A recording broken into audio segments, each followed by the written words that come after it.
मैं काफ़ी साल ਤੁਸੀਂ 14 ਸਾਲ ਕਹਿ ਸਕਦੇ ਹੋ ਕਿ ਮੈਂ ਸਾਹਿਤ ਨਾਲ ਉਨਾ ਨਹੀਂ ਜੁੜੀ ਜਿੰਨਾ ਕਿ ਜੁੜੇ ਰਹਿਣਾ ਚਾਹੀਦਾ ਸੀ। ਉਹ ਜਿਹੜਾ ਮੇਰੇ ਮਨ ਦੇ ਅੰਦਰ ਇੱਕ ਗਿਲਾ ਸੀ, ਇੱਕ ਸਾਰਿਆਂ ਲੇਖਕਾਂ ਨਾਲ ਤੇ ਆਲੋਚਕਾਂ ਨਾਲ ਕਿ ਮੇਰੀਆਂ ਕਹਾਣੀਆਂ, ਮੇਰੀਆਂ ਕਿਤਾਬਾਂ ਨੂੰ ਕਿਉਂ ਇਗਨੋਰ ਕੀਤਾ ਗਿਆ ਜਾਂ ਮੇਰਾ ਕਦੀ ਇੰਨਾ ਨਾਂ ਕਿਉਂ ਨਹੀਂ ਆਇਆ।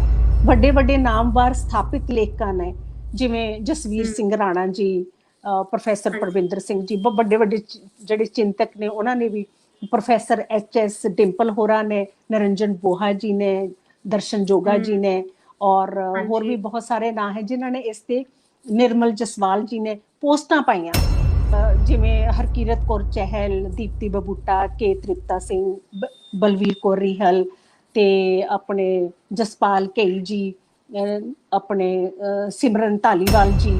मां नहीं वे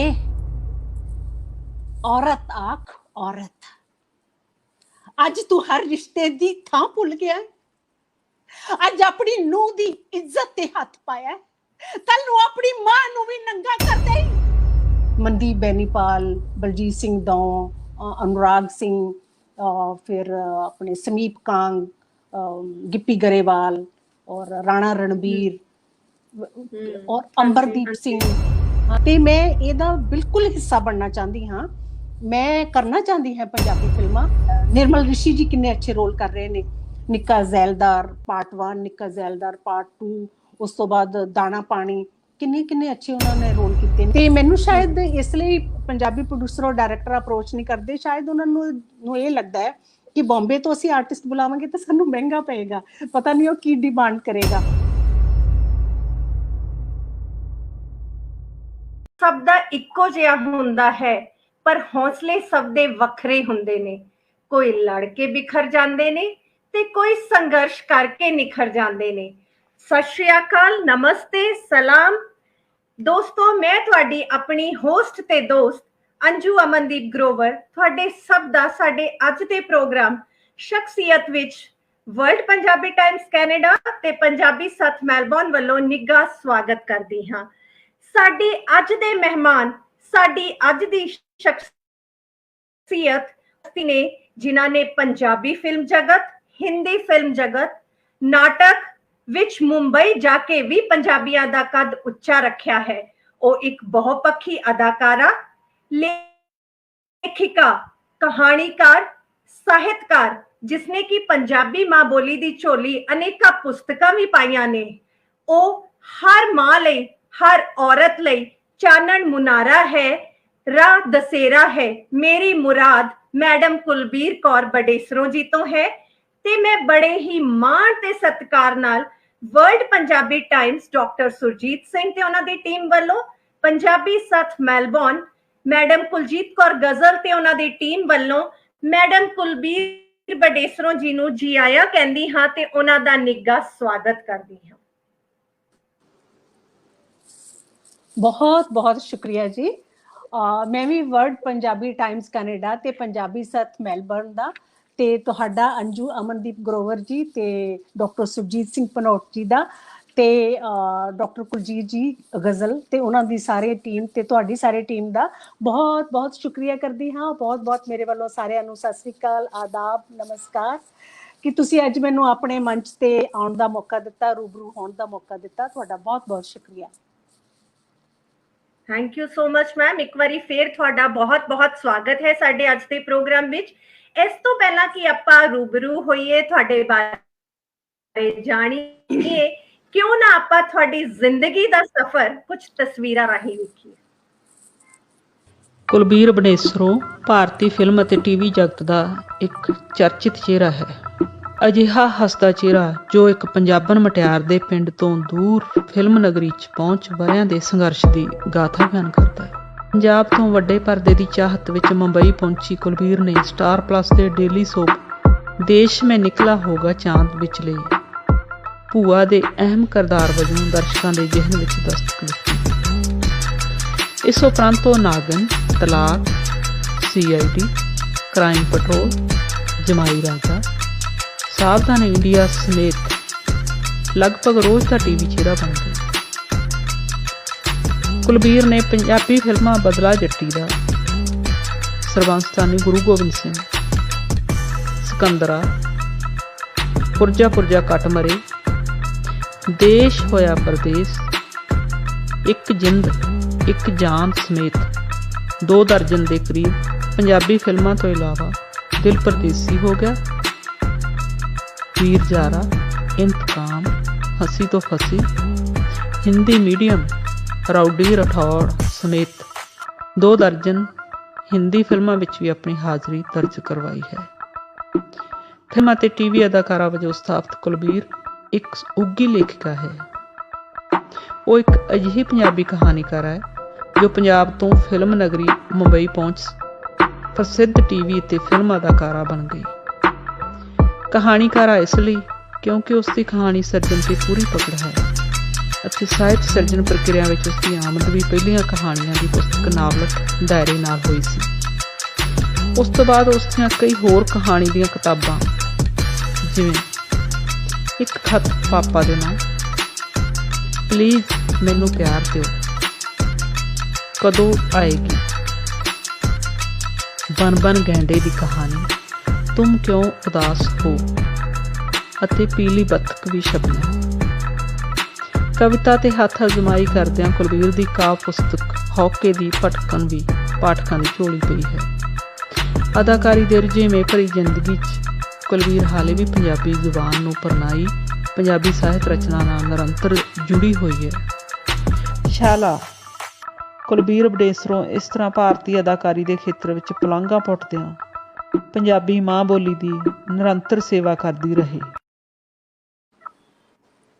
ਵਾਹ ਜੀ ਵਾਹ, ਬਹੁਤ ਵਧੀਆ ਮੈਮ, ਬਹੁਤ ਹੀ ਖੂਬਸੂਰਤ ਤੁਹਾਡਾ ਜਿਹੜਾ ਸਫ਼ਰ ਹੈ ਜ਼ਿੰਦਗੀ ਦਾ, ਤਸਵੀਰਾਂ ਦਾ ਹੀ ਦੇਖਿਆ। ਹੁਣ ਮੈਮ ਜਿੱਥੋਂ ਤੱਕ ਕਿ ਮੇਰੀ ਜਾਣਕਾਰੀ ਹੈ, ਮੈਂ ਇਹ ਜਾਣਦੀ ਹਾਂ ਕਿ ਤੁਹਾਡੇ ਜੋ ਪਿਤਾ ਜੀ ਸੀ ਉਹ ਤਹਿਸੀਲਦਾਰ ਸੀ ਪੰਜਾਬ ਵਿੱਚ, ਤੇ ਤੁਸੀਂ ਪੰਜਾਬ ਵਿੱਚ ਵੱਖ-ਵੱਖ ਥਾਵਾਂ ਤੇ ਰਹੇ ਹੋ। ਜੇ ਤੁਹਾਡੇ ਨਾਨਕੇ ਜਾਵੇ ਤਾਂ ਜੋ ਮੈਨੂੰ ਜਾਣਕਾਰੀ ਹੈ ਉਸ ਮੁਤਾਬਿਕ ਬਡੇਸਰੋ ਇੱਕ ਪਿੰਡ ਹੈ ਜੋ ਕਿ ਹੁਸ਼ਿਆਰਪੁਰ ਦੇ ਕੋਲੋਂ ਹੈ। ਤੇ ਮੈਮ ਅਸੀਂ ਸਭ ਤੋਂ ਪਹਿਲਾਂ ਜਾਣਨਾ ਚਾਹਾਂਗੇ ਕਿ ਤੁਸੀਂ ਪੰਜਾਬ 'ਚ ਕਿਹੜੀ ਜਗ੍ਹਾ ਰਹਿ ਕੇ ਪੜ੍ਹੇ, ਤੁਹਾਡਾ ਪਿਛੋਕੜ ਕੀ ਹੈ, ਉਸ ਬਾਰੇ ਸਾਨੂੰ ਦੱਸੋ ਪਹਿਲਾਂ। ਆਵਾਜ਼ ਵਿੱਚੋਂ ਕੱਟ ਹੋ ਰਹੀ ਹੈ। ਹਾਂਜੀ ਮੈਮ, ਮੇਰਾ ਸਵਾਲ ਜਿਹੜਾ ਸੀਗਾ ਕਿ ਜਿਵੇਂ ਤੁਸੀਂ ਪੰਜਾਬ 'ਚ ਵੱਖ-ਵੱਖ ਥਾਵਾਂ ਤੇ ਰਹੇ, ਤੁਹਾਡੇ ਪਿਤਾ ਜੀ ਜੋ ਸੀ ਤਹਿਸੀਲਦਾਰ ਸੀ, ਤੇ ਤੁਸੀਂ ਪਿੰਡ ਬਡੇਸਰੋਂ ਜਿਹੜਾ ਹੈ ਉਹ ਹੁਸ਼ਿਆਰਪੁਰ ਕੋਲ ਇੱਕ ਪਿੰਡ ਹੈ, ਸੋ ਅਸੀਂ ਜਾਣਨਾ ਚਾਹੁੰਦੇ ਹਾਂ ਕਿ ਤੁਹਾਡਾ ਪਿਛੋਕੜ ਕੀ ਹੈ ਤੇ ਤੁਸੀਂ ਕਿੱਥੇ-ਕਿੱਥੇ ਰਹੇ, ਕਿੱਥੇ-ਕਿੱਥੇ ਪੜ੍ਹੇ। ਜੀ ਪਹਿਲਾਂ ਅਸੀਂ ਉਸ ਤੋਂ ਆਪਣਾ ਜਿਹੜਾ ਪਹਿਲੇ ਸਵਾਲ ਤੋਂ ਸ਼ੁਰੂ ਕਰਦੇ ਹਾਂ। ਜੀ ਜ਼ਰੂਰ। मेरा जो पेका पिंड है वो बडेसरों है, जिला हुशियारपुर, लेकिन मेरा जन्म उत्थे नहीं होया।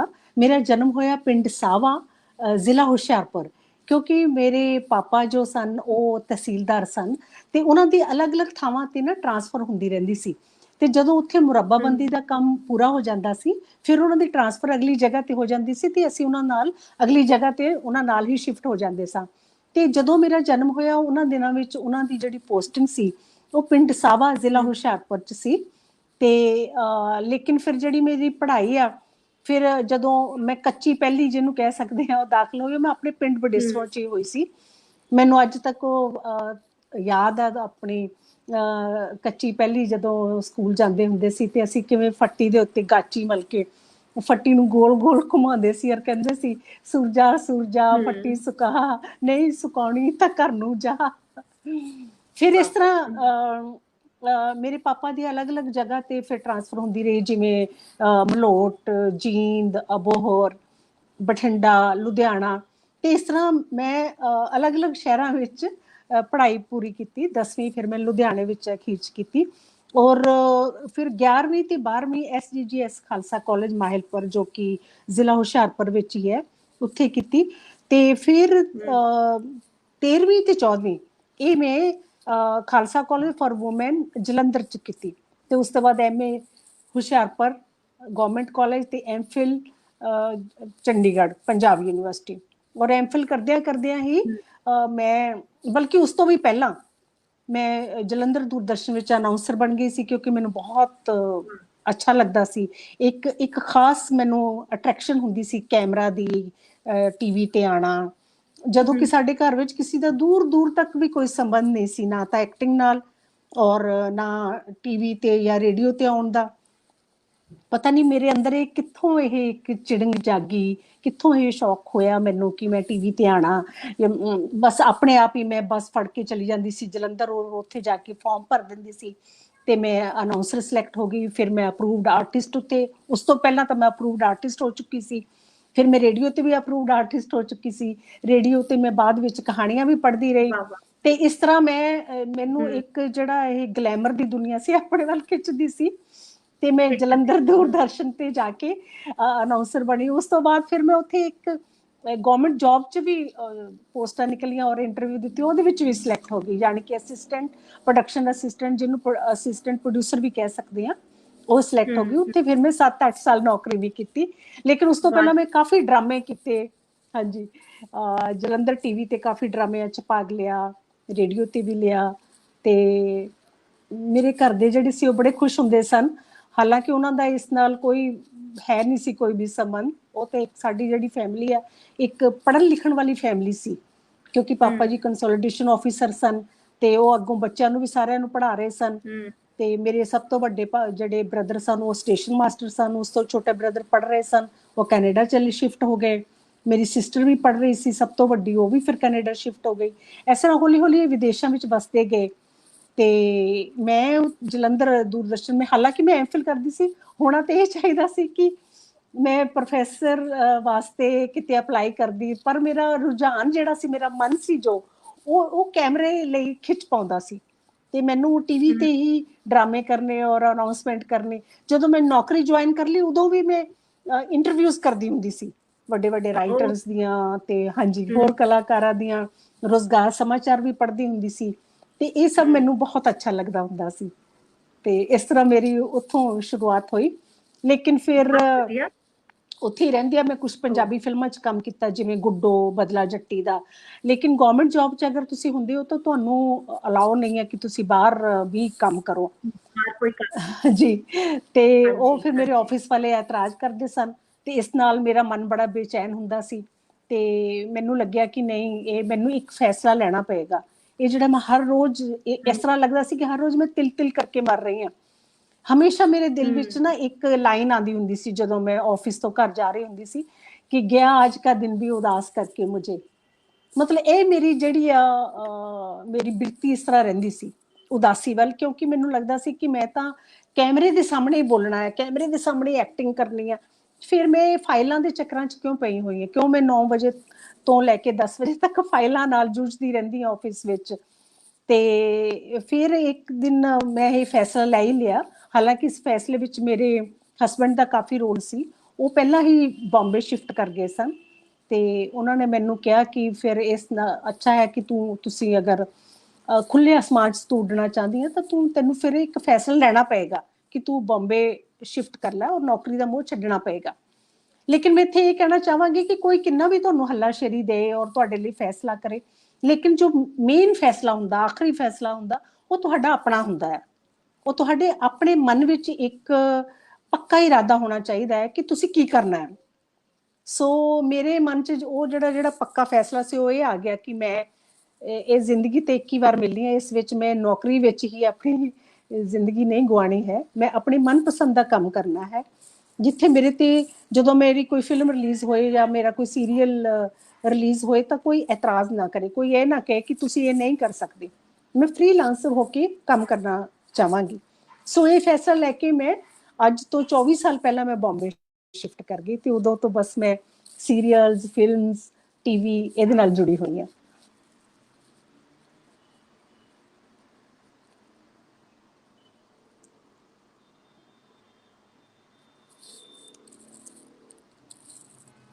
ਅੱਜ ਕੁਝ ਨੈਟਵਰਕ ਦੀ ਪ੍ਰੋਬਲਮ, ਆਵਾਜ਼ ਕੱਟ ਹੋ ਜਾਂਦੀ ਹੈ ਵਿੱਚੋਂ। ਜੀ ਮੈਮ, ਤੁਸੀਂ ਬਹੁਤ ਵਧੀਆ ਦੱਸਿਆ ਕਿ ਤੁਸੀਂ ਬਹੁਤ ਪੱਖੀ ਸ਼ਖਸੀਅਤ ਸੱਚ ਵਿੱਚ ਹੋ ਕਿ ਤੁਸੀਂ ਰੇਡੀਓ, ਟੀਵੀ ਉਹਦੇ ਵਿੱਚ ਕੰਮ ਕੀਤਾ, ਫਿਰ ਤੁਸੀਂ ਨਾਟਕ 'ਚ ਵੀ ਅਦਾਕਾਰੀ ਕੀਤੀ, ਤੁਸੀਂ ਫਿਲਮਾਂ ਵੱਲ ਆਏ।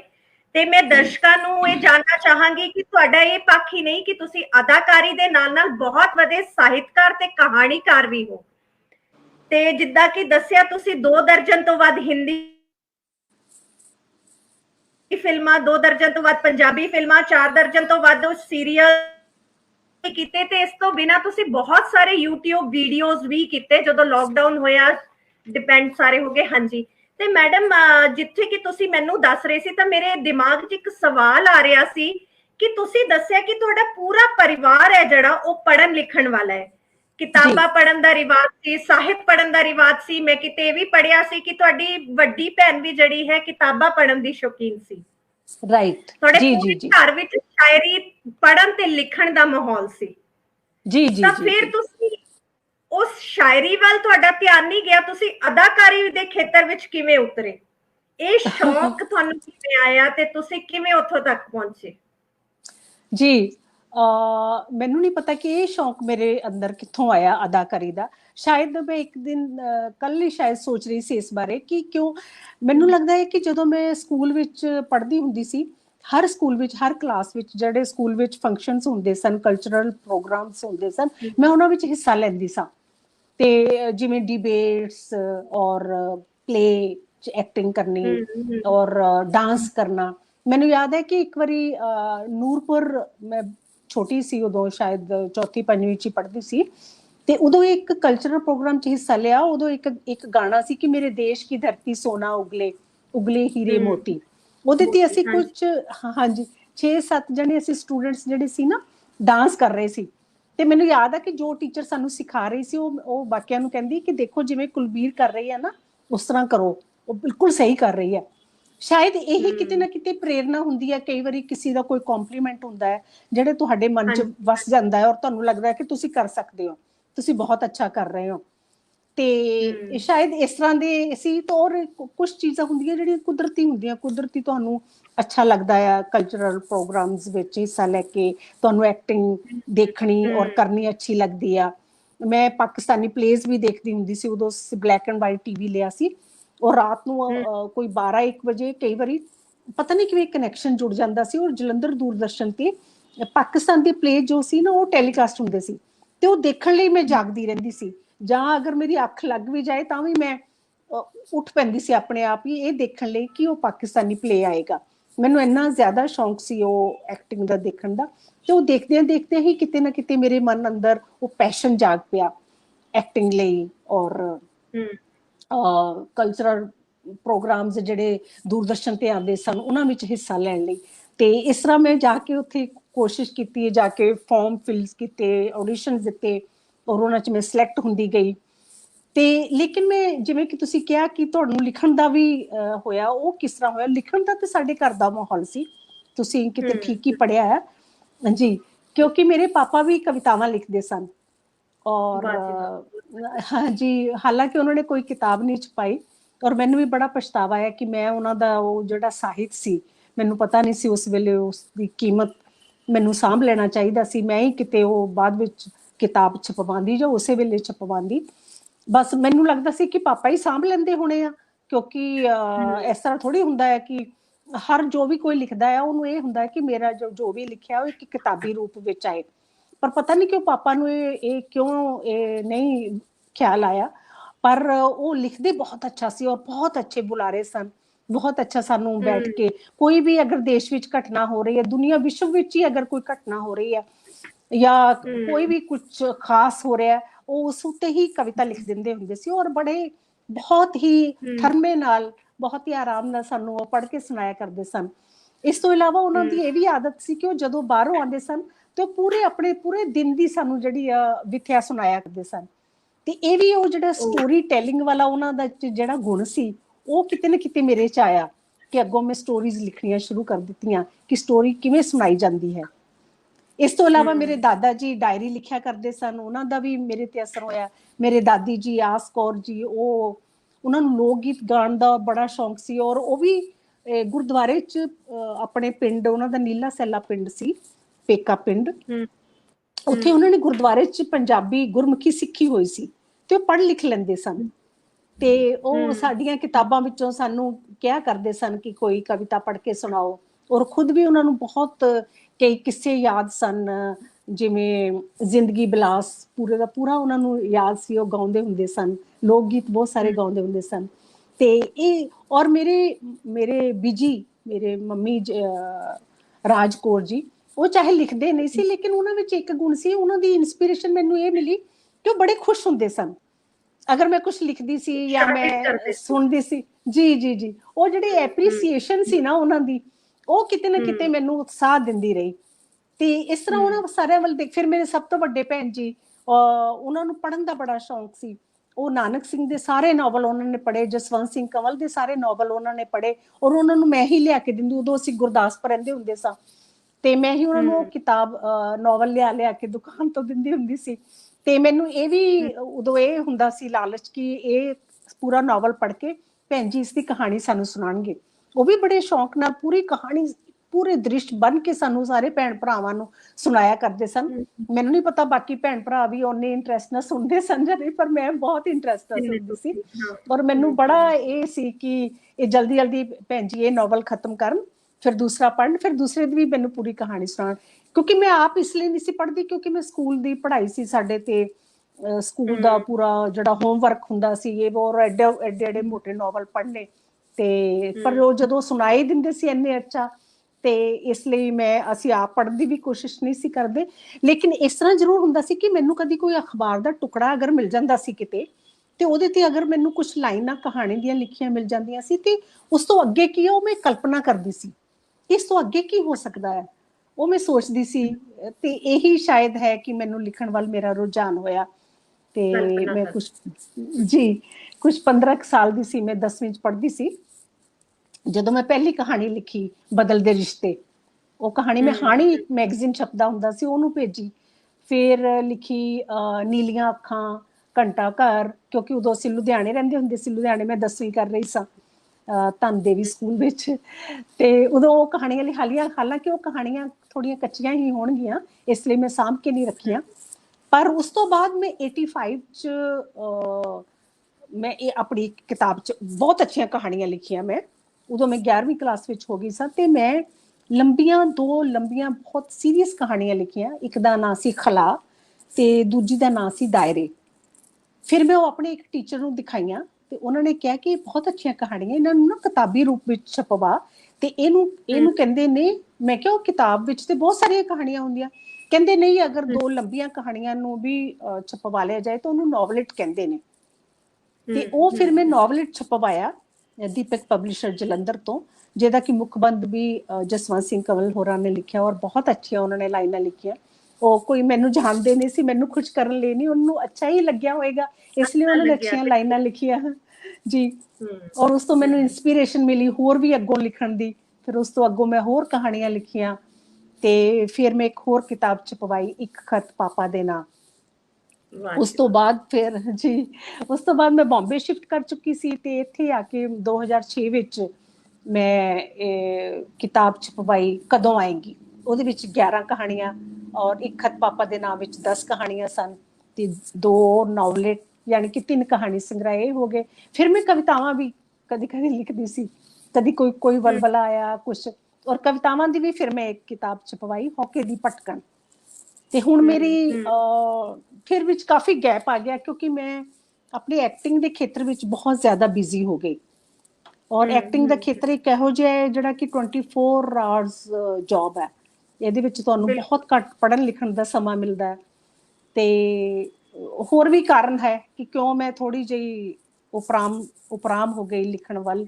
ਬਿਲਕੁਲ ਕੁਲਬੀਰ, ਸੌਰੀ ਮੈਂ ਤੁਹਾਨੂੰ ਵਿੱਚ ਡਿਸਟਰਬ ਕਰ ਰਹੀ ਹਾਂ ਕਿਉਂਕਿ ਤੁਹਾਡਾ ਜਦੋਂ ਤੁਸੀਂ ਬੋਲਦੇ ਹੋ ਮੇਰੇ ਦਿਮਾਗ 'ਚ ਕੁਝ ਆ ਜਾਂਦਾ ਉਹਦੇ ਤੋਂ ਸੁਣ ਕੇ ਮੈਨੂੰ ਕਿਤੇ ਏਦਾਂ ਮਹਿਸੂਸ ਹੋ ਰਿਹਾ ਹੈ ਕਿ ਜਿਵੇਂ ਤੁਹਾਡੀ ਅਦਾਕਾਰੀ ਦੇ ਜਨੂਨ 'ਚ ਤੁਹਾਡੇ ਅੰਦਰ ਦੀ ਜਿਹੜੀ ਲੇਖਿਕਾ ਕਹੋ ਜਾਂ ਕਹਾਣੀਕਾਰ ਕਰੋ ਜਾਂ ਸਾਹਿਤਕਾਰ ਕਰੋ, ਉਹਦੀ ਪਹਿਚਾਨ ਜਿਹੜੀ ਹੈ ਕਿਤੇ ਉਲਝ ਗਈ ਹੈ, ਉਹ ਕਿਤੇ ਗਵਾਚ ਗਈ ਹੈ।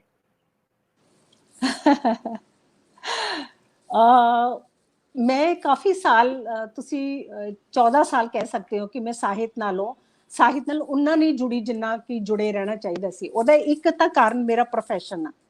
ਕਿਉਂਕਿ ਮੇਰਾ ਪ੍ਰੋਫੈਸ਼ਨ ਕਿਉਂਕਿ ਲਿਖਣ ਤੋਂ ਤਾਂ ਤੁਸੀਂ ਘਰ ਨਹੀਂ ਚਲਾ ਸਕਦੇ, ਲੇਕਿਨ ਇਹ ਮੇਰਾ ਪ੍ਰੋਫੈਸ਼ਨ, ਮੇਰੀ ਜੌਬ ਸੀ, ਇਸ ਤੋਂ ਤੁਹਾਡਾ ਘਰ ਵੀ ਚੱਲਣਾ ਹੁੰਦਾ ਹੈ, ਤੇ ਮੈਂ ਇੱਧਰ ਬਿਜ਼ੀ ਹੁੰਦੀ ਗਈ। ਇੱਕ ਕਾਰਨ ਤੇ ਇਹ ਹੈ ਕਿ ਮੈਂ ਬਹੁਤ ਬਿਜ਼ੀ ਰਹੀ। ਸੈਕੰਡ ਇਸ ਦਾ ਕਾਰਨ ਇਹ ਵੀ ਹੈ ਕਿ ਜਿਹੜੀਆਂ ਮੇਰੀਆਂ ਪਹਿਲੀਆਂ ਕਿਤਾਬਾਂ 3 ਆਈਆਂ, ਦਾਇਰੇ, ਇੱਕ ਖਤ ਪਾਪਾ ਦੇ ਨਾਂ ਔਰ ਕਦੋਂ ਆਏਂਗੀ, ਇਹ ਤਿੰਨੋਂ ਕਹਾਣੀ ਸੰਗ੍ਰਹਿ ਹੈ, ਇਹ ਇੰਨਾ ਜ਼ਿਆਦਾ ਜਿੱਦਾਂ ਇਗਨੋਰਡ ਹੁੰਦੀਆਂ ਨਾ ਕਿਤਾਬਾਂ, ਇਸ ਤਰ੍ਹਾਂ ਮੈਨੂੰ ਲੱਗਿਆ। ਕਿਉਂਕਿ ਜਦੋਂ ਵੀ ਮੈਂ ਕੋਈ ਲੇਖ ਪੜ੍ਹਦੀ ਸੀ, ਜਦੋਂ ਵੀ ਮੈਂ ਕਿਸੇ ਆਲੋਚਨਾ ਦੀ ਗੁਫ਼ਤਗੂ 4 ਲੇਖਕ ਕਰ ਰਹੇ ਨੇ ਜਾਂ ਕੋਈ ਆਲੋਚਨਾ ਦਾ ਲੇਖ ਲਿਖਿਆ ਹੈ, ਉਹਦੇ ਵਿੱਚ ਕਿਤੇ ਵੀ ਕੋਈ ਖਾਸ ਜ਼ਿਕਰ ਨਹੀਂ ਸੀ ਕਰਦਾ। ਕਿਉਂਕਿ ਮੈਨੂੰ ਇਹ ਬੜੀ ਹੈਰਾਨੀ ਹੈ ਕਿ ਔਰਤ ਲੇਖਕਾਵਾਂ ਤਾਂ ਕੋਈ ਇੰਨੀਆਂ ਹੈ ਨਹੀਂ, ਕਿ ਸੈਂਕੜਿਆਂ ਦੀ ਗਿਣਤੀ ਵਿੱਚ ਨੇ, ਇਹ ਤਾਂ ਉਂਗਲਾਂ ਤੇ ਗਿਣੀਆਂ ਜਾ ਸਕਦੇ ਨੇ ਨਾ। ਫਿਰ ਉਹਨਾਂ ਵਿੱਚ ਵੀ ਤੁਸੀਂ ਉਹਦੇ ਵਿੱਚ ਵੀ ਤੁਸੀਂ ਕਿਸੇ ਇੱਕ ਲੇਖਕਾ ਦਾ ਨਾਂ ਭੁੱਲ ਜਾਓ ਲੈਣਾ, ਨਾ ਤੁਸੀਂ ਉਹਦਾ ਕਿਤੇ ਪ੍ਰਗਤੀਵਾਦੀ ਕਹਾਣੀ ਵਿੱਚ ਆ, ਨਾ ਉਹਦਾ ਕਿਸੇ ਸਮਾਜਿਕ ਕਹਾਣੀਆਂ ਵਿੱਚ ਆ, ਨਾ ਮਨੋਵਿਗਿਆਨਿਕ ਕਹਾਣੀਆਂ ਵਿੱਚ ਨਾ ਪੁਰਾਣਿਆਂ ਵਿੱਚ, ਨਾ ਨਵਿਆਂ ਵਿੱਚ, ਕਿਤੇ ਵੀ ਤੁਸੀਂ ਉਹਦਾ ਜ਼ਿਕਰ ਨਹੀਂ ਕਰ ਰਹੇ, ਤਾਂ ਕਿਤੇ ਨਾ ਕਿਤੇ ਲੇਖਕ ਦੇ ਅੰਦਰ ਉਪਰਾਮਤਾ ਆ ਜਾਂਦੀ ਹੈ। ਮੈਨੂੰ ਲੱਗਿਆ ਕਿ ਠੀਕ ਹੈ, ਛੱਡੋ ਪਰਾਂ।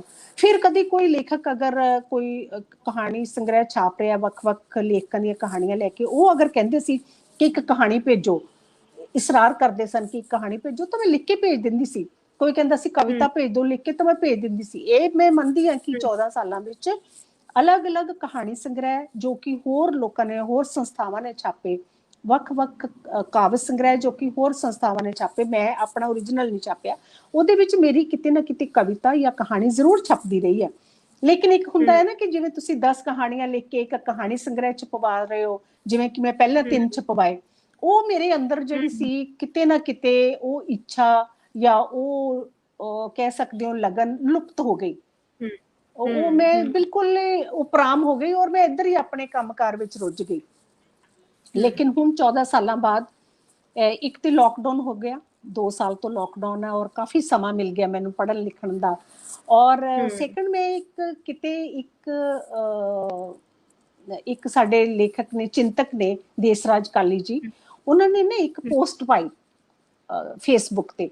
ਮੈਂ ਉਹਨਾਂ ਨੂੰ ਕਦੀ ਮਿਲੀ ਨਹੀਂ, ਕਦੀ ਫੋਨ ਤੇ ਵੀ ਗੱਲਬਾਤ ਨਹੀਂ ਹੋਈ, ਲੇਕਿਨ ਉਹਨਾਂ ਦੇ ਹੱਥ ਕਿਤੇ ਮੇਰੀ ਇੱਕ ਕਿਤਾਬ ਲੱਗੀ, ਕਦੋਂ ਆਏਂਗੀ, ਜੋ ਕਿ ਮੈਂ 2006 ਵਿੱਚ ਛਪੀ ਸੀ। ਉਹਨਾਂ ਦੇ ਹੱਥੋਂ ਕਿਤਾਬ ਆ ਗਈ ਤਾਂ ਉਹਨਾਂ ਨੇ ਉਹ ਕਹਾਣੀਆਂ ਨੂੰ ਉਹਨਾਂ ਨੂੰ ਬਹੁਤ ਟੁੰਬਿਆ ਤੇ ਉਹਨਾਂ ਨੇ ਇੱਕ ਪੋਸਟ ਪਾਈ ਕਿ ਇਹ ਕਿਤਾਬ ਕਿਤੇ ਲੁਕ ਗਈ ਸੀ, ਇਹ ਮੇਰੇ ਹੁਣ ਅੱਖਾਂ ਸਾਹਮਣੇ ਆਈ ਹੈ। ਤੇ ਉਹਨਾਂ ਨੇ ਇੰਨੇ ਅੱਛੇ ਸ਼ਬਦ ਲਿਖੇ ਉਹ 'ਚ, ਜਿਹਦੇ ਤੋਂ ਮੈਨੂੰ ਬਹੁਤ ਜ਼ਿਆਦਾ ਪ੍ਰੇਰਨਾ ਮਿਲੀ। ਮੈਨੂੰ ਇਸ ਤਰ੍ਹਾਂ ਲੱਗਿਆ ਕਿ ਮੈਂ ਤਾਂ ਬਹੁਤ ਅੱਛਾ ਲਿਖ ਸਕਦੀ ਹਾਂ, ਮੈਨੂੰ ਤਾਂ ਲਿਖਣਾ ਚਾਹੀਦਾ ਆ। ਉਹ ਮੈਨੂੰ ਇੱਕ ਜੋ ਹੈ ਨਾ ਬਹੁਤ ਜ਼ਿਆਦਾ ਇਨਕਰੇਜਮੈਂਟ ਮਿਲੀ, ਉਸ ਹੱਲਾਸ਼ੇਰੀ ਮਿਲੀ। ਔਰ ਮੈਂ ਫਿਰ ਮਤਲਬ ਇੱਕਦਮ ਤੜਾ-ਤੜ ਕਹਾਣੀਆਂ ਲਿਖੀਆਂ, 11 ਕਹਾਣੀਆਂ ਹੋਰ ਲਿਖ ਲਈਆਂ ਇਹ ਪਿਛਲੇ ਲੋਕਡਾਊਨ ਤੋਂ। ਔਰ ਮੇਰੀ ਕਿਤਾਬ ਨਵੀਂ ਆ ਰਹੀ ਹੈ ਉਸਦੀ, ਤੁਮ ਕਿਉਂ ਉਦਾਸ ਹੋ, ਉਹਦਾ ਟਾਈਟਲ ਆ, ਔਰ ਆਰਸੀ ਪਬਲਿਸ਼ਰਸ ਨੇ ਛਾਪੀ ਆ। ਬਸ ਉਹ ਡਾਕ ਵਿੱਚ ਹੀ ਹੈ, ਸ਼ਾਇਦ ਇਸ ਸੈਟਰਡੇ ਤੱਕ ਪਹੁੰਚ ਜਾਏਗੀ ਮੇਰੇ ਤੱਕ। ਤੇ ਹੁਣ ਮੇਰਾ ਜਿਹੜਾ ਹੈ ਨਾ ਬਹੁਤ ਇੱਧਰ, ਔਰ ਹੁਣ ਇਹ 2 ਕਹਾਣੀਆਂ ਵੀ ਮੇਰੀਆਂ ਹੁਣ ਜਿਹੜੀਆਂ ਮੈਂ ਲੋਕਡਾਊਨ 'ਚ ਲਿਖੀਆਂ ਸੀ ਉਹ ਛਪੀਆਂ। ਇੱਕ ਇਹਦੇ ਵਿੱਚ ਉਸ ਵਾਲੀ ਆ ਰਹੀਆਂ ਕੁਲਬੀਰ ਜੀ, ਮੈਂ ਤੁਹਾਡੀਆਂ ਕਹਾਣੀਆਂ ਪੜ੍ਹੀਆਂ ਵੀ ਨੇ ਤੇ ਸੁਣੀਆਂ ਵੀ ਨੇ, ਸ਼ਾਇਦ ਉਹਨਾਂ ਦਾ ਨਰੇਸ਼ਨ ਸੀਮਾ ਗਰੇਵਾਲ ਜੀ ਨੇ ਕੀਤਾ ਸੀ, ਜਿਵੇਂ ਕਿ ਤੁਹਾਡੀ ਕਹਾਣੀ ਜਿਹੜੀ ਸੀ ਮਜਬੂਰੀ ਤੇ ਆਕਰੋਸ਼। ਹਾਂਜੀ, ਇਹ 2021 ਵਿੱਚ ਇਹ ਚੌਹਾਨ ਚੈਨਲ ਤੇ ਵੀ ਆਕਰੋਸ਼ ਸ਼ਾਇਦ ਸੁਣਾਈ ਗਈ ਸੀ ਕਹਾਣੀ, ਔਰ ਕਾਫੀ ਚਰਚਿਤ ਹੋਈਆਂ, ਕਾਫੀ ਪ੍ਰਸਿੱਧ ਹੋਈਆਂ ਨੇ ਕਹਾਣੀਆਂ। ਮੈਂ ਇਸ ਕਹਾਣੀਆਂ ਤੋਂ ਇੱਕ ਸਵਾਲ ਆਂਦਾ ਮੇਰੇ ਦਿਮਾਗ 'ਚ ਕਿ ਜਿਹੜੀਆਂ ਤੁਸੀਂ ਕਹਾਣੀਆਂ 'ਚ ਪਾਤਰਾਂ ਨੂੰ ਬਹੁਤ ਵਧੀਆ ਢਾਲ ਦਿੰਦੇ ਹੋ, ਪਰ ਤੁਹਾਡੀਆਂ ਇਹ ਕਹਾਣੀਆਂ ਕੀ ਤੁਹਾਡੀਆਂ ਆਪ ਬੀਤੀਆਂ ਹੁੰਦੀਆਂ ਨੇ ਜਾਂ ਜਗ ਬੀਤੀਆਂ ਹੁੰਦੀਆਂ ਨੇ? ਜੀ, ਮੇਰੀਆਂ 2 ਕਹਾਣੀਆਂ 2021 ਵਿੱਚ ਜਿਹੜੀਆਂ ਕਿ ਮੈਂ ਦੱਸਿਆ ਤੁਹਾਨੂੰ ਲੋਕਡਾਊਨ 'ਚ ਮੈਂ ਲਿਖੀਆਂ ਸਨ, ਉਹ ਛਪੀਆਂ ਨੇ। ਸਿਰਜਣਾ 200 ਅੰਕ, ਜਿਹੜਾ ਕਿ ਬੜਾ ਇਤਿਹਾਸਕ ਅੰਕ ਆ, ਉਹਦੇ ਵਿੱਚ ਰਘਬੀਰ ਸਿੰਘ ਜੀ ਨੇ ਮੇਰੀ ਕਹਾਣੀ ਨੂੰ ਥਾਂ ਦਿੱਤੀ, ਆਕਰੋਸ਼। ਤੇ ਦੂਸਰੀ ਹੈ ਕਹਾਣੀ ਤਹਾਰਾ 61 ਨੰਬਰ ਅੰਕ ਵਿੱਚ, ਮਜਬੂਰੀ। ਇਹ ਕਹਾਣੀਆਂ ਨੂੰ ਉਹ ਜਿਹੜਾ ਮੇਰੇ ਮਨ ਦੇ ਅੰਦਰ ਇੱਕ ਗਿਲਾ ਸੀ, ਇੱਕ ਸਾਰਿਆਂ ਲੇਖਕਾਂ ਨਾਲ ਤੇ ਆਲੋਚਕਾਂ ਨਾਲ, ਕਿ ਮੇਰੀਆਂ ਕਹਾਣੀਆਂ, ਮੇਰੀਆਂ ਕਿਤਾਬਾਂ ਨੂੰ ਕਿਉਂ ਇਗਨੋਰ ਕੀਤਾ ਗਿਆ ਜਾਂ ਮੇਰਾ ਕਦੀ ਇੰਨਾ ਨਾਂ ਕਿਉਂ ਨਹੀਂ ਆਇਆ, ਕਿ ਮੈਂ ਬਹੁਤ ਅੱਛੀਆਂ ਕਹਾਣੀਆਂ ਲਿਖਦੀ ਹਾਂ। ਉਹ ਇਹ ਦੋ ਕਹਾਣੀਆਂ ਸਾਡੀ ਭਾਸ਼ਾ ਵਿੱਚ ਕਹੋ ਤਾਂ ਹਿੱਟ ਹੋਣ ਤੋਂ ਬਾਅਦ ਮੇਰੇ ਮਨ ਵਿੱਚ ਕਿਸੇ ਹੱਦ ਤੱਕ ਕਿ ਬਹੁਤ ਜ਼ਿਆਦਾ ਇਹ ਗਿਲਾ ਜਾਂਦਾ ਰਿਹਾ। ਮੈਨੂੰ ਫਿਰ ਇਸ ਦਾ ਇਹ ਕਾਰਨ ਲੱਭਿਆ ਕਿ ਜੇ ਮੇਰੀ ਕੋਈ ਕਿਸੇ ਦੀ ਵੀ ਕੋਈ ਚੰਗੀ ਚੀਜ਼ ਅਗਰ ਲੋਕਾਂ ਤੱਕ ਪਹੁੰਚੇਗੀ ਨਹੀਂ ਤੇ ਲੋਕ ਉਸ ਦਾ ਨੋਟਿਸ ਕਿਵੇਂ ਲੈਣਗੇ।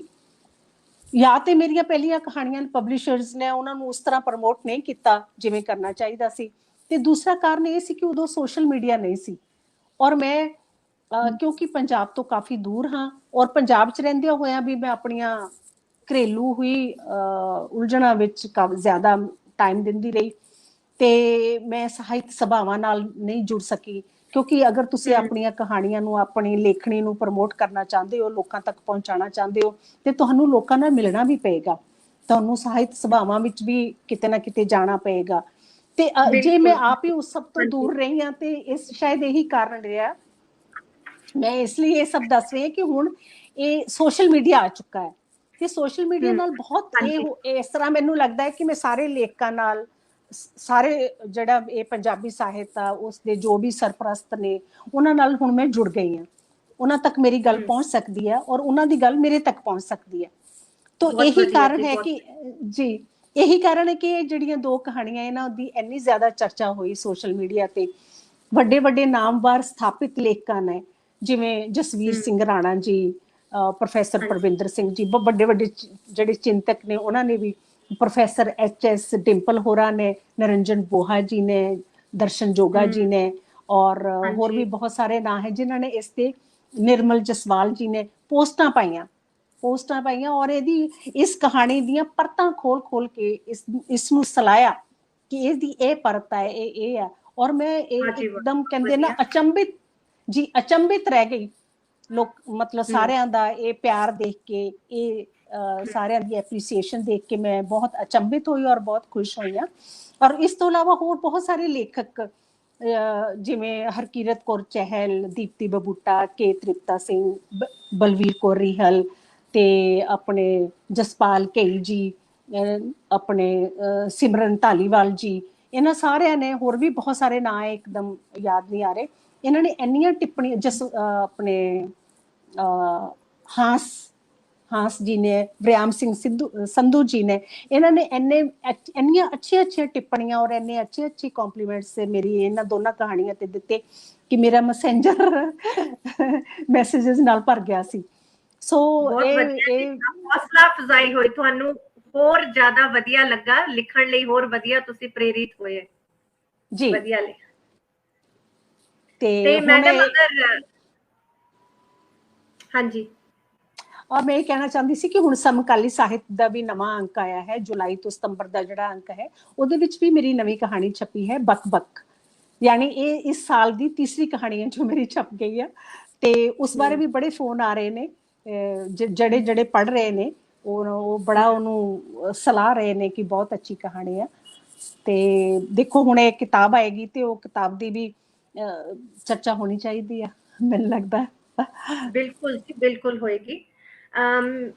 ਕੁਲਬੀਰ ਜੀ, ਜਿਵੇਂ ਕਿ ਹੁਣੇ ਅਸੀਂ ਗੱਲ ਕਰ ਰਹੇ ਸੀ ਤੁਹਾਡੇ ਸਾਹਿਤ ਦੇ ਖੇਤਰ ਵਿੱਚ ਤੁਹਾਡੀ ਜਿਹੜੀ ਭੂਮਿਕਾ ਸੀ, ਹੁਣ ਅਗਰ ਅਸੀਂ ਤੁਹਾਡੀ ਫਿਲਮ ਅਦਾਕਾਰੀ ਵੱਲ ਆ ਜਾਈਏ ਤਾਂ ਤੁਸੀਂ ਬਹੁਤ ਸਾਰੀਆਂ ਵਧੀਆ ਪੰਜਾਬੀ ਤੇ ਹਿੰਦੀ ਫਿਲਮਾਂ ਕੀਤੀਆਂ, ਜਿਵੇਂ ਕਿ ਬਦਲਾ ਜੱਟੀ ਦਾ, ਉਹਦੇ ਵਿੱਚ ਤੁਸੀਂ ਇੱਕ ਜ਼ਿਲ੍ਹੇਦਾਰ ਦੀ ਪਤਨੀ ਦਾ ਰੋਲ ਕੀਤਾ, ਤੇਜੋ ਕੌਰ ਜੀ ਦਾ ਮੁੰਡੇ ਯੂਕੇ ਦੇ ਸੀ ਤਾਂ ਤੁਸੀਂ ਰੂਪ ਦੀ ਆਂਟੀ ਦਾ ਰੋਲ ਕੀਤਾ, ਪਗੜੀ ਸੰਭਾਲ ਜੱਟਾ ਵਿੱਚ ਵੀ ਤੁਸੀਂ ਇੱਕ ਮਾਂ ਦੀ ਭੂਮਿਕਾ ਨਿਭਾਈ, ਦੇਸ ਹੋਇਆ ਪ੍ਰਦੇਸ਼ ਚ ਤੁਸੀਂ ਇੱਕ ਲੇਡੀ ਹਵਲਦਾਰ ਦੀ ਭੂਮਿਕਾ ਨਿਭਾਈ। ਜੇ ਮੈਂ ਗੱਲ ਕਰਾਂ ਸਿਕੰਦਰਾ ਦੀ ਤਾਂ ਤੁਸੀਂ ਇੱਕ ਖਲਨਾਇਕ ਦੀ ਮਾਂ ਦੀ ਭੂਮਿਕਾ ਨਿਭਾਈ, ਜਿਹੜੀ ਕਿ ਕਾਫੀ ਜ਼ਿਆਦਾ ਲੋਕਾਂ ਦੁਆਰਾ ਪਸੰਦ ਕੀਤਾ ਗਿਆ ਤੁਹਾਡਾ ਰੋਲ, ਮਤਲਬ ਬਹੁਤ ਜ਼ਿਆਦਾ ਉਸ ਰੋਲ ਦੀ ਉਸ ਤੁਹਾਡੀ ਅਦਾਕਾਰੀ ਨੂੰ ਬਹੁਤ ਵਧੀਆ ਪਹਿਚਾਨ ਮਿਲੀ ਤੇ ਬਹੁਤ ਵਧੀਆ ਲੋਕਾਂ ਨੇ ਤੁਹਾਨੂੰ ਉਹਦੇ ਵਿੱਚੋਂ ਉਸ ਰੋਲ ਲਈ ਜਾਣਿਆ। ਤਾਂ ਕਿਉਂ ਨਾ ਆਪਾਂ ਉਸ ਤੁਹਾਡੇ ਅਦਾਕਾਰੀ ਦਾ ਇੱਕ ਛੋਟਾ ਜਿਹਾ ਕਲਿੱਪਿੰਗ ਦੇਖੀਏ। ਜੀ ਜ਼ਰੂਰ। ਵਿੱਚੋਂ ਹਟ ਜਾ ਮਾਂ।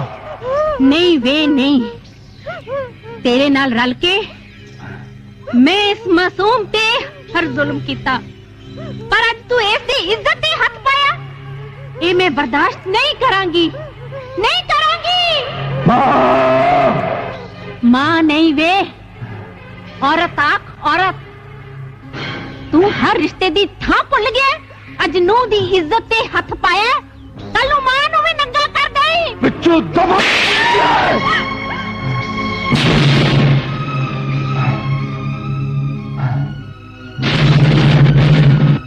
एक चपेड़ नाल मां दी कुख दा करता उतार दिता होर मार पुत्रा इन्नियां चपेड़ा मार कि इन्हां दी आवाज उन्हां मावां तक पहुंच सके जेड़ियां तेरे जेहे बेगैरत पुत्रा नूं जन्म दिंदियां ने बकवास बंद कर। बहुत वधिया मैडम कुलबीर जी मैं चाहांगी कि ये बोल ਅਸੀਂ ਤੁਹਾਡੇ ਮੂੰਹੋਂ ਵੀ ਸੁਣੀਏ ਤੁਸੀਂ ਸਾਡੇ ਸਾਹਮਣੇ ਬੈਠੇ ਹੋ ਅਸੀਂ ਤੁਹਾਡੇ ਮੂੰਹ ਤੋਂ ਇਹ ਜਿਹੜੇ ਡਾਇਲੌਗ ਸੁਣਨਾ ਚਾਹੁੰਦੇ ਹਾਂ अच्छा जी ठीक है।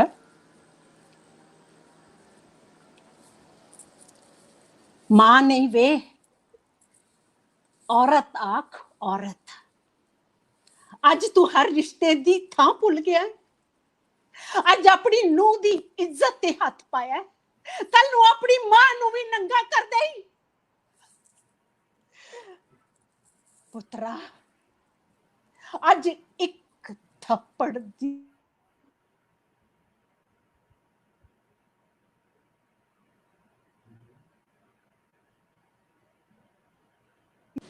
ਇੰਨੀਆਂ ਚਪੇੜਾ ਮਾਰ ਕਿ ਉਹਨਾਂ ਦੀ ਆਵਾਜ਼ ਉਹਨਾਂ ਮਾਵਾਂ ਤੱਕ ਪਹੁੰਚ ਸਕੇ ਜੋ ਤੇਰੇ ਜਿਹੇ ਬੇਗੈਰਤ ਪੁੱਤਰਾਂ ਨੂੰ ਜਨਮ ਦਿੰਦੀਆਂ ਨੇ ਤੇ ਫਿਰ ਉਹਨਾਂ ਦੇ ਹਰ ਗਲਤ ਕੰਮ ਵਿੱਚ ਸਾਥ ਦਿੰਦੀਆਂ ਨੇ।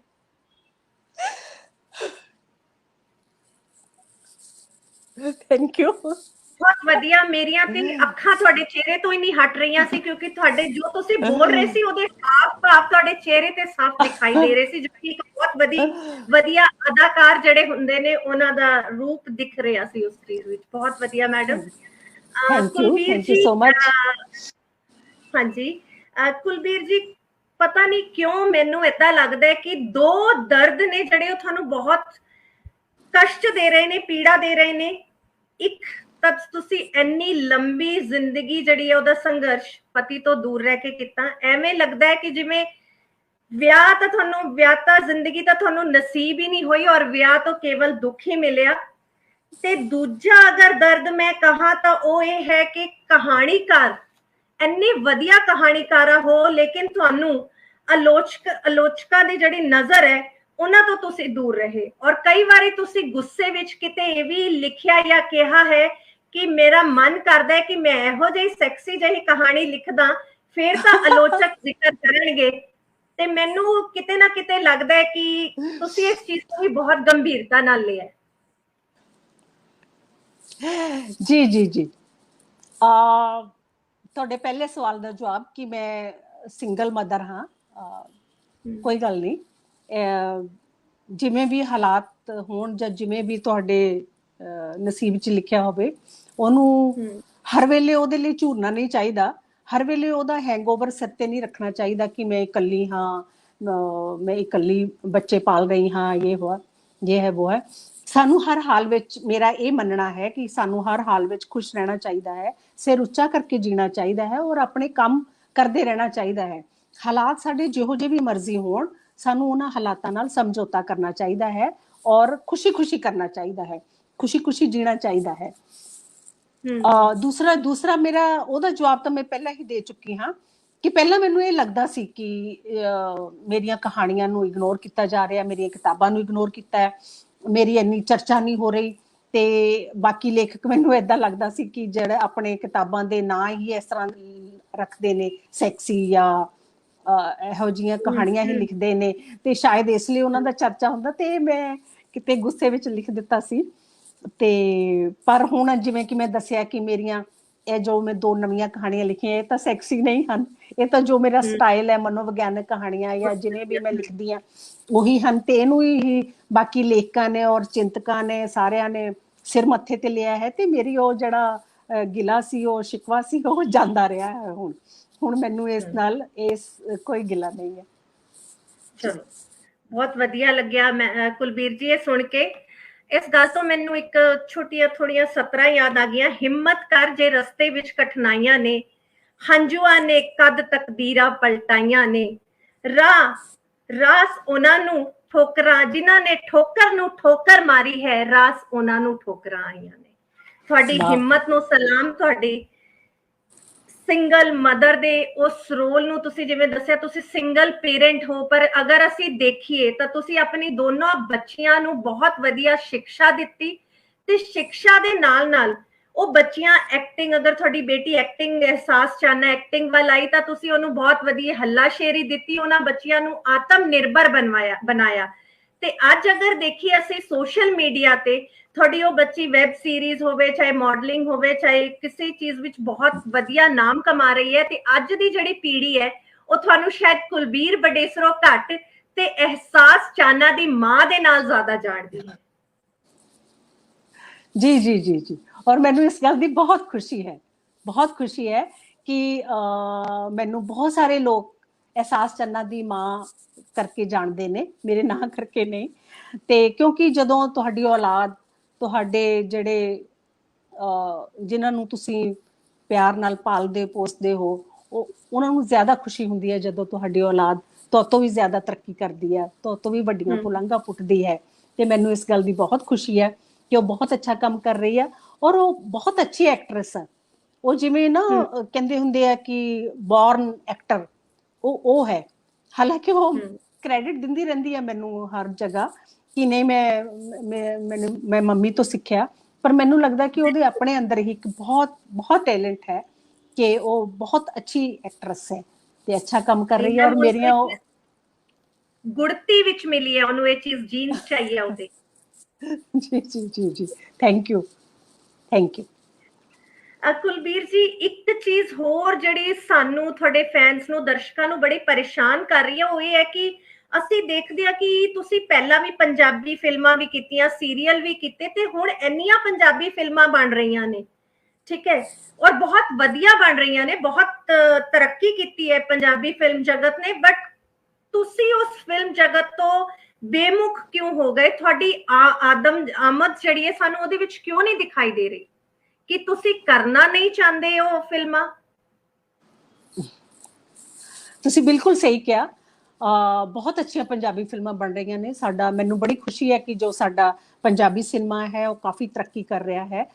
ਜੋ ਸਾਡੀਆਂ ਪਹਿਲੀਆਂ ਫਿਲਮਾਂ ਸੀ, ਜਦੋਂ ਮੈਂ ਪੰਜਾਬੀ ਫਿਲਮਾਂ ਕੋਈ 1 ਦਰਜਨ ਤੋਂ ਵੱਧ ਕੀਤੀਆਂ ਹਨ, ਉਦੋਂ ਜ਼ਿਆਦਾਤਰ ਜਿਹੜੇ ਵਿਸ਼ੇ ਹੁੰਦੇ ਸੀ ਜ਼ਿਮੀਂਦਾਰਾਂ ਵਿਸ਼ੇ ਤੇ ਹੀ ਆਲੇ ਦੁਆਲੇ ਘੁੰਮਦੇ ਰਹਿੰਦੇ ਸਨ।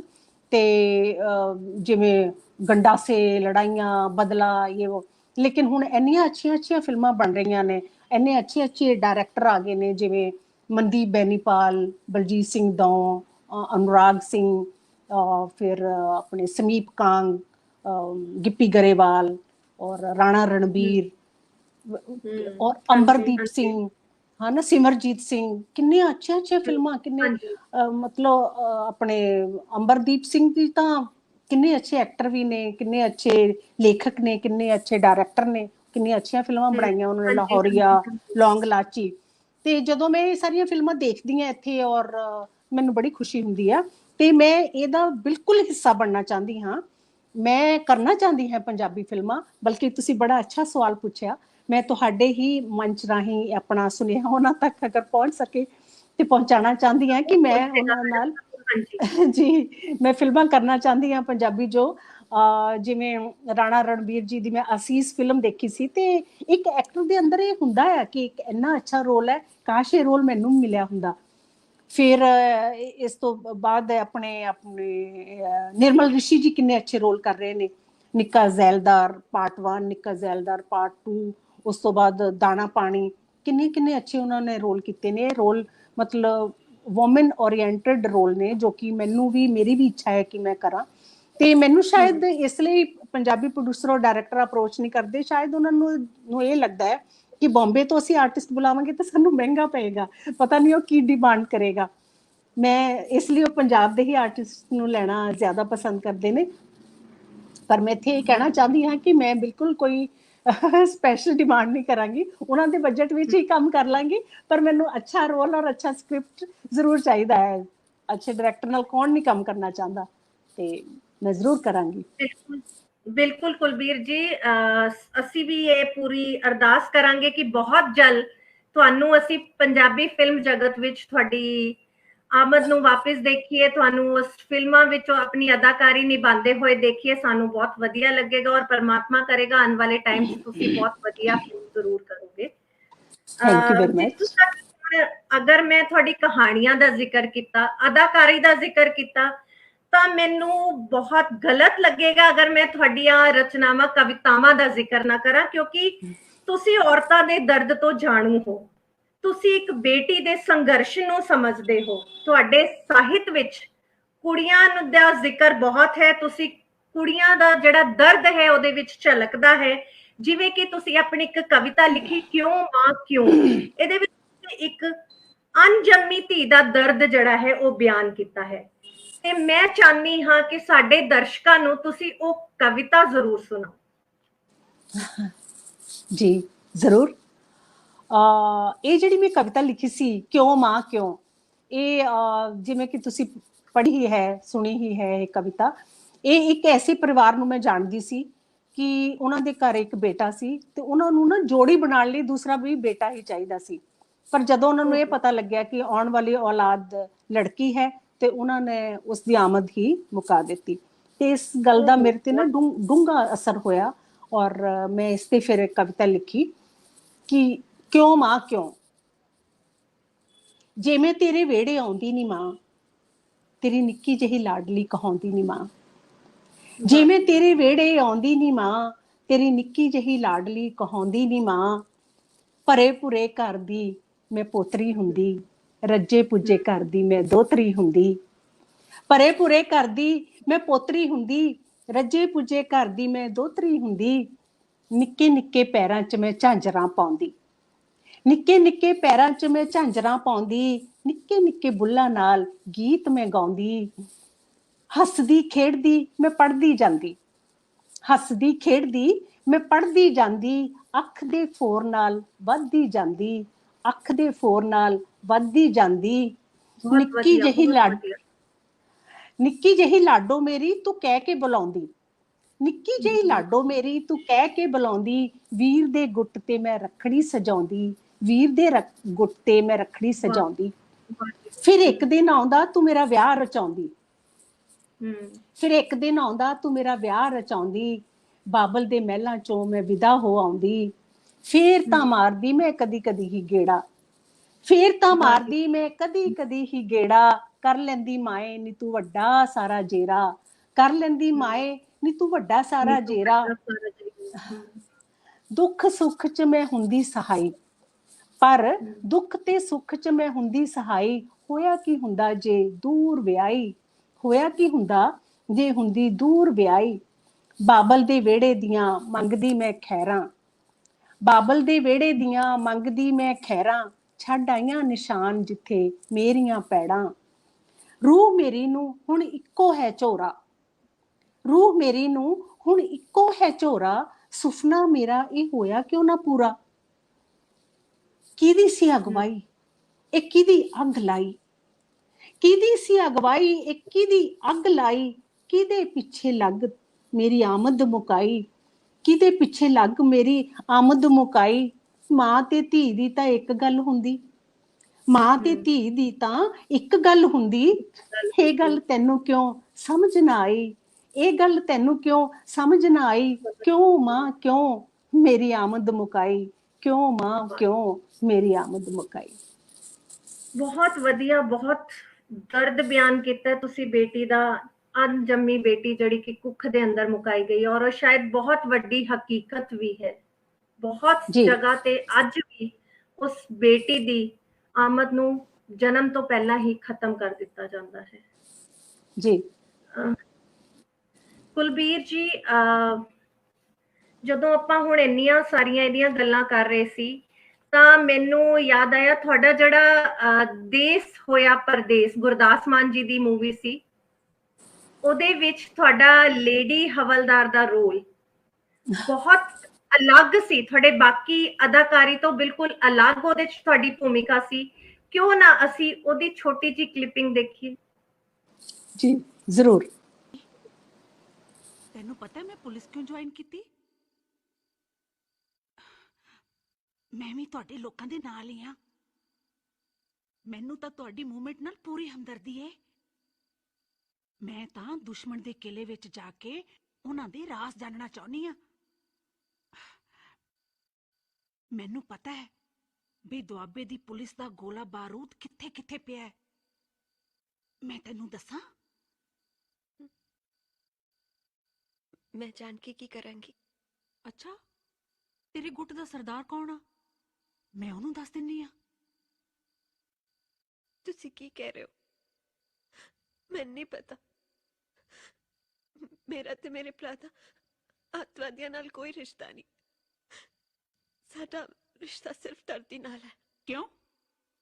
ਉਹ ਦਰਸ਼ਨ ਤੇਰੇ ਭਰਾ ਦੇ ਥਰੂ ਅੱਤਵਾਦੀਆਂ ਨੂੰ ਫਾਈਨੈਂਸ ਨਹੀਂ ਕਰਦਾ?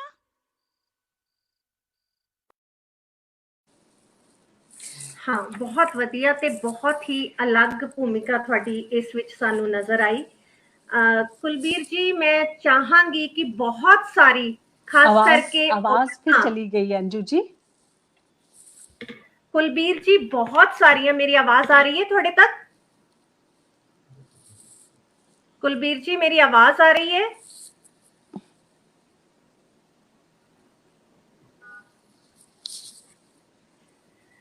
ਕੁਲਬੀਰ ਜੀ,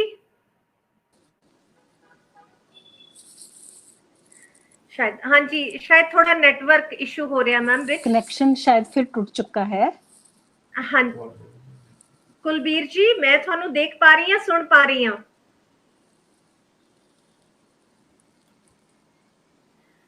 शायद मैडम कुलबीर जी दा साडे नालों कनेक्शन थोड़ा टूट चुका है। मैं तद तक असी चाहते हाँ कि कुलबीर जी दा ਇਹਨਾਂ ਨੇ ਆਪਣੀ ਬੇਟੀ ਨਾਲ ਇਹਨਾਂ ਨੇ ਇੱਕ ਮਾਂ ਦਾ ਕਿਰਦਾਰ ਵੀ ਜਿਹੜਾ YouTube ਵੀਡੀਓ 'ਚ ਦਿਖਿਆ ਸੀ, ਉਹਦੀ ਛੋਟੀ ਜੀ ਕਲਿੱਪਿੰਗ ਦੇਖੀ। मम्मा मैनू मम्मा आप अभी तक जाग रहे हो? मम्मा रात के 2 बज चुके हैं। मम्मा आप मेरी बात ही नहीं सुनते हो। और मैंने आपको कितनी बार कहा है कि मेरे पास चाबी, आप सो जाया करो, आप बात ही नहीं मानते।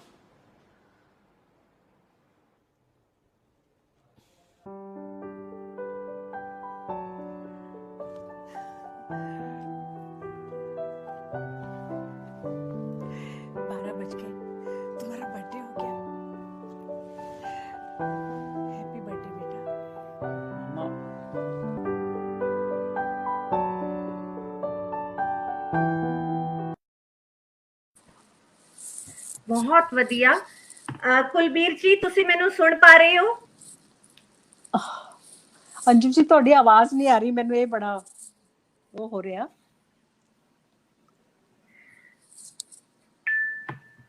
कुलबीर जी,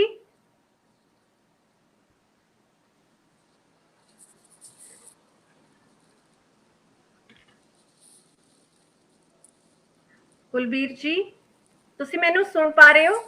हाँ जी, ਹੁਣ ਆਈ ਆਵਾਜ਼। ਹੁਣ ਆਵਾਜ਼ ਆਈ ਹੈ। ਸ਼ਾਇਦ ਕੋਈ ਨੈਟਵਰਕ ਦੀ ਪ੍ਰੋਬਲਮ ਹੋਏਗੀ। हाँ जी, हाँ जी, हाँ जी। ਕੁਲਬੀਰ ਜੀ, ਅੱਜ ਦੀ ਪੀੜ੍ਹੀ ਲਈ ਤੁਸੀਂ ਚਾਨਣ ਮੁਨਾਰਾ ਹੋ, ਪ੍ਰੇਰਨਾ ਸਰੋਤ ਹੋ। ਤੁਸੀਂ ਬਹੁਤ ਸਾਰੀਆਂ ਬੇਟੀਆਂ ਦੇ, ਔਰਤਾਂ ਦੇ ਜੋ ਕਿ ਤੁਹਾਡੇ ਵਾਂਗੂ ਬਹੁਪੱਖੀ ਸ਼ਖਸੀਅਤ ਬਣਨਾ ਚਾਹੁੰਦੀਆਂ ਨੇ, ਤੇ ਤੁਸੀਂ ਉਹਨਾਂ ਨੂੰ ਅੱਜ ਦੇ ਇਸ ਪ੍ਰੋਗਰਾਮ ਜ਼ਰੀਏ ਕੀ ਸੰਦੇਸ਼ ਦੇਣਾ ਚਾਹੋਗੇ? ਮੈਂ ਉਹਨਾਂ ਨੂੰ ਇਹੀ ਸੰਦੇਸ਼ ਦੇਣਾ ਚਾਹਾਂਗੀ ਕਿ ਜੋ ਵੀ ਤੁਸੀਂ ਕਰਨਾ ਚਾਹੁੰਦੇ ਹੋ, ਪਹਿਲਾਂ ਤੁਸੀਂ ਸਭ ਤੋਂ ਪਹਿਲਾਂ ਆਪਣੇ ਟੈਲੈਂਟ ਨੂੰ ਪਹਿਚਾਣੋ। ਤੁਸੀਂ ਕੀ ਕਰਨਾ ਚਾਹੁੰਦੇ ਹੋ? ਕੀ ਤੁਸੀਂ ਇੱਕ ਸਿੰਗਰ ਬਣਨਾ ਚਾਹੁੰਦੇ ਹੋ? ਕੀ ਤੁਸੀਂ ਇੱਕ ਐਕਟਰ ਬਣਨਾ ਚਾਹੁੰਦੇ ਹੋ? ਮਿਊਜ਼ਿਕ ਡਾਇਰੈਕਟਰ ਬਣਨਾ ਚਾਹੁੰਦੇ ਹੋ ਜਾਂ ਡਾਇਰੈਕਟਰ ਬਣਨਾ ਚਾਹੁੰਦੇ ਹੋ? ਤੁਸੀਂ ਸਟੇਜ ਕਰਨਾ ਚਾਹੁੰਦੇ ਹੋ? ਫਿਲਮਾਂ ਕਰਨਾ ਚਾਹੁੰਦੇ ਹੋ? ਕੀ ਕਰਨਾ? ਸਭ ਤੋਂ ਪਹਿਲਾਂ ਆਪਣੇ ਟੈਲੈਂਟ ਨੂੰ ਪਛਾਣਨਾ ਬਹੁਤ ਜ਼ਰੂਰੀ ਹੈ। ਤੁਸੀਂ ਇੱਕ ਅੱਧਾ ਅਧੂਰਾ ਕੋਈ ਵੀ ਫੈਸਲਾ ਲੈ ਕੇ ਕਿਸੇ ਵੀ ਮੈਦਾਨ ਵਿੱਚ ਨਾ ਕੁੱਦੋ। ਪਹਿਲਾਂ ਤੁਹਾਨੂੰ ਦੇਖਣਾ ਚਾਹੀਦਾ ਹੈ ਕਿ ਤੁਸੀਂ ਕੀ ਕਰ ਸਕਦੇ ਹੋ। ਆਪਣੀ ਐਬਿਲਿਟੀਜ਼ ਨੂੰ, ਆਪਣੇ ਟੈਲੈਂਟ ਨੂੰ ਪਹਿਚਾਣੋ। ਔਰ ਫਿਰ ਜਦੋਂ ਤੁਹਾਨੂੰ ਤੁਹਾਡੇ ਮਾਈਂਡ ਵਿੱਚ ਇਹ ਕਲੀਅਰ ਹੋ ਜਾਂਦਾ ਹੈ ਕਿ ਤੁਸੀਂ ਇਹ ਕਰ ਸਕਦੇ ਹੋ ਔਰ ਤੁਸੀਂ ਇਹ ਕਰਨਾ ਚਾਹੁੰਦੇ ਹੋ, ਫਿਰ ਉਹਦੇ ਪਿੱਛੇ ਜੁਟ ਜਾਓ। ਫਿਰ ਉਹਦੇ ਲਈ ਤੁਸੀਂ ਆਪਣੇ ਕੋਲ 1% ਨਹੀਂ ਰੱਖਣਾ, 100% ਮਿਹਨਤ ਉਹਦੇ ਲਈ ਕਰਨੀ ਹੈ। 100% ਉਹਦੇ ਲਈ ਪੈਸ਼ਨ, ਸ਼ਿੱਦਤ ਔਰ ਲਗਨ, ਦ੍ਰਿੜਤਾ ਹੋਣੀ ਚਾਹੀਦੀ ਹੈ। ਫਿਰ ਤੁਹਾਨੂੰ ਤੁਹਾਡਾ ਕੋਈ ਵੀ ਜਿਹੜਾ ਰਸਤਾ ਹੈ ਉਹ ਰੋਕ ਨਹੀਂ ਸਕਦਾ। ਤੁਹਾਨੂੰ ਸਫਲਤਾ ਜ਼ਰੂਰ ਮਿਲੇਗੀ। ਉਸ ਤੁਹਾਡੀ ਮਿਹਨਤ ਦਾ, ਤੁਹਾਡੀ ਜਿਹੜੀ ਸ਼ਿੱਦਤ ਦਾ ਫਲ ਤੁਹਾਨੂੰ ਜ਼ਰੂਰ ਮਿਲੇਗਾ। ਮੈਂ ਇਹੀ ਕਹਿਣਾ ਚਾਹੁੰਦੀ ਹਾਂ। ਬਹੁਤ ਵਧੀਆ ਮੈਸੇਜ, ਬਹੁਤ ਵਧੀਆ ਸੰਦੇਸ਼ ਦਿੱਤਾ ਤੁਸੀਂ ਸਾਡੀ ਅੱਜ ਦੀ ਪੀੜ੍ਹੀ ਨੂੰ। ਕੁਲਬੀਰ ਜੀ, ਇੱਕ ਵਾਰੀ ਫੇਰ ਸਮਾਂ ਤੇ ਸਾਨੂੰ ਇਜਾਜ਼ਤ ਨਹੀਂ ਦਿੰਦਾ, ਮਨ ਕਰਦਾ ਹੈ ਤੁਹਾਡੇ ਨਾਲ ਗੱਲਾਂ ਇਸੇ ਤਰ੍ਹਾਂ ਕਰਦੇ ਰਹੀਏ, ਇੱਕ ਦੂਜੇ ਦੇ ਰੂਬਰੂ ਹੁੰਦੇ ਰਹੀਏ, ਪਰ ਸਮਾਂ ਇਜਾਜ਼ਤ ਨਹੀਂ ਦਿੰਦਾ। ਸੋ ਮੈਂ ਵਰਲਡ ਪੰਜਾਬੀ ਟਾਈਮਸ ਕੈਨੇਡਾ ਤੇ ਪੰਜਾਬੀ ਸੱਚ ਮੈਲਬੌਰਨ ਵੱਲੋਂ ਇੱਕ ਵਾਰੀ ਫੇਰ ਤੁਹਾਡਾ ਬਹੁਤ ਬਹੁਤ ਧੰਨਵਾਦ ਕਰਦੀ ਹਾਂ ਕਿ ਤੁਸੀਂ ਆਪਣੇ ਕੀਮਤੀ ਵਕਤ ਵਿੱਚੋਂ ਸਾਡੇ ਲਈ ਸਮਾਂ ਕੱਢਿਆ ਤੇ ਸਾਡੇ ਨਾਲ ਰੂਬਰੂ ਹੋਏ। ਕੁਲਬੀਰ ਜੀ, ਦੁਆ ਕਰਦੇ ਹਾਂ ਤੁਸੀਂ ਤੰਦਰੁਸਤ ਰਹੋ, ਹੱਸਦੇ ਰਹੋ, ਵਸਦੇ ਰਹੋ, ਅਦਾਕਾਰੀ ਦੇ ਜਗਤ ਵਿੱਚ ਮੱਲਾਂ ਮਾਰਦੇ ਰਹੋ, ਵਧੀਆ ਸਾਹਿਤ ਤੇ ਕਹਾਣੀਆਂ ਲਿਖਦੇ ਰਹੋ, ਪੰਜਾਬੀ ਮਾਂ ਬੋਲੀ ਦੀ ਸੇਵਾ ਕਰਦੇ ਰਹੋ ਤੇ ਉਸ ਦਾ ਪ੍ਰਸਾਰ ਤੇ ਪ੍ਰਚਾਰ ਕਿਤਾਬਾਂ ਤੇ ਸਾਹਿਤ ਰਾਹੀਂ ਕਰਦੇ ਰਹੋ। ਆਪਣੇ ਆਪ ਨੂੰ ਤੁਸੀਂ ਕਲਾ ਜਗਤ ਤੇ ਸਾਹਿਤ ਜਗਤ ਵਿੱਚ ਬਹੁਤ ਛੋਟਾ ਮਾਪਦੇ ਹੋ। ਆਪਣੇ ਆਪ ਨੂੰ ਤੁਸੀਂ ਕਲਾ ਜਗਤ ਤੇ ਸਾਹਿਤ ਦੇ ਜਗਤ ਵਿੱਚ ਬਹੁਤ ਛੋਟਾ ਮਾਪਦੇ ਹੋ, ਪਰ ਸਾਡੇ ਤੋਂ ਪੁੱਛੋ, ਸਾਨੂੰ ਤਾਂ ਤੁਸੀਂ ਚੰਨ ਤੋਂ ਵੀ ਵੱਡੇ ਜਾਪਦੇ ਹੋ। ਸਾਨੂੰ ਤਾਂ ਤੁਸੀਂ ਚੰਨ ਤੋਂ ਵੀ ਵੱਡੇ। ਬਹੁਤ ਅੱਛੇ ਅੰਜੂ ਅਮਨਦੀਪ ਗਰੋਵਰ ਜੀ, ਤੁਸੀਂ ਬਹੁਤ ਅੱਛਾ ਬੋਲਦੇ ਹੋ, ਤੁਸੀਂ ਬਹੁਤ ਅੱਛੇ ਸਵਾਲ ਪੁੱਛੇ। ਔਰ ਮੈਂ ਫਿਰ ਤੋਂ ਵਰਲਡ ਪੰਜਾਬੀ ਟਾਈਮਸ ਕੈਨੇਡਾ ਤੇ ਪੰਜਾਬੀ ਸੱਚ ਮੈਲਬੌਰਨ ਦਾ, ਤੁਹਾਡੀ ਪੂਰੀ ਟੀਮ ਦਾ ਬਹੁਤ ਬਹੁਤ ਸ਼ੁਕਰੀਆ ਕਰਦੀ ਹਾਂ ਔਰ ਤੁਹਾਨੂੰ ਬਹੁਤ ਦਾਦ ਦਿੰਦੀ ਹਾਂ ਕਿ ਤੁਸੀਂ ਇੰਨੀ ਮਿਹਨਤ ਕਰਦੇ ਹੋ। ਕਿਵੇਂ ਤੁਸੀਂ ਮੇਰੀਆਂ ਕਲਿੱਪਿੰਗਸ ਪਤਾ ਨਹੀਂ ਕਿੱਥੋਂ ਲੈ ਕੇ ਉਹਨਾਂ ਨੂੰ ਕੱਢ ਕੇ ਸਭ ਨੂੰ ਵਿਖਾਇਆ। ਨਹੀਂ ਤਾਂ ਮੈਂ ਬਹੁਤ ਸਾਰੇ ਚੈਨਲਸ ਦਾ ਦੇਖਦੀ ਹਾਂ, ਸਿੱਧੀ ਸਾਦੀ ਇੱਕ ਇੰਟਰਵਿਊ ਕਰ ਲੈਂਦੇ ਨੇ ਬਸ। ਕੋਈ ਕਲਿੱਪਿੰਗ ਲੈ ਕੇ ਉਹਦੇ ਤੇ ਇੰਨੀ ਮਿਹਨਤ ਕਰਨੀ, ਉਹਨੂੰ ਐਡਿਟ ਕਰਨਾ, ਦਿਖਾਣਾ, ਇਹ ਬਹੁਤ ਵੱਡੀ ਗੱਲ ਆ। ਤੁਸੀਂ ਬਹੁਤ ਮਿਹਨਤ ਕਰ ਰਹੇ ਹੋ ਔਰ ਇਸ ਨੂੰ ਮੈਂ ਬਹੁਤ ਜ਼ਿਆਦਾ ਐਪਰੀਸ਼ੀਏਟ ਕਰਦੀ ਹਾਂ। ਤੁਹਾਡਾ ਬਹੁਤ ਬਹੁਤ ਸ਼ੁਕਰੀਆ। ਬਹੁਤ ਬਹੁਤ ਧੰਨਵਾਦ ਮੈਮ।